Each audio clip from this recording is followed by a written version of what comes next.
এই রান্না কেমন হয়েছে? গুড, দ্যাটস ভালো ভালো, খুব ভালো। Thank you. এই শিফাত, রান্না কেমন হয়েছে? 10 out of 10। Thank you. এই রিফাত, কেমন হয়েছে রান্না? বেস্ট। বললাম।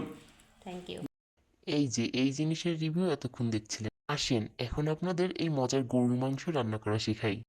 এই যে দেখতে পাচ্ছেন চুলের মধ্যে আগুন, এর মধ্যে বসিয়ে দিলাম একটা কড়াই।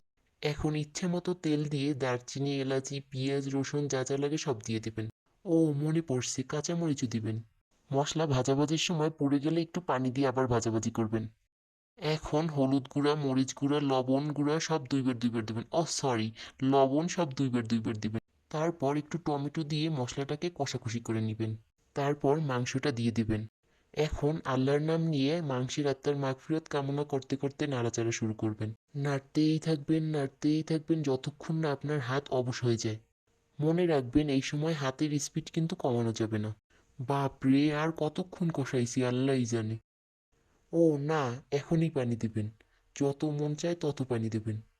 আমি তো দুইবার পানি দিছি, কারণ সব মশলা দুইবার দুইবার দিলে রান্না বেশি মজা হয়। এখন কড়াইয়ের দিকে তাকাই থাকবেন। যখন পানি টকবক করে ফুটে উঠবে তখন শালগম দিয়ে দিবেন। প্রথমে শালগমের সাথে মাংস মিশতে যাবে না, কিন্তু আপনার দায়িত্ব হলো বুঝিয়ে সুঝিয়ে মাংসের সাথে মিশিয়ে দিবেন। এখন আবার ওই একই কাজ, কড়াইয়ের দিকে তাকিয়ে থাকবেন আর কাঠখড় পোড়াতে থাকবেন।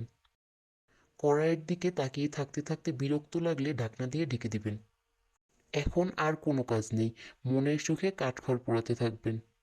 কাঠখড় পোড়াতে পোড়াতে যদি খুব বেশি বিরক্ত লাগে তাহলে আমার মতো ঢাকনা খুলে একবার দেখে নিতে পারেন।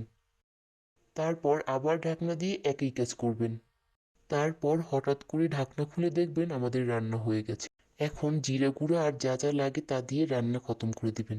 বন্ধুগণ, এত সুন্দর রান্না শিখাইলাম, ফলো না দিলে খবর আছে।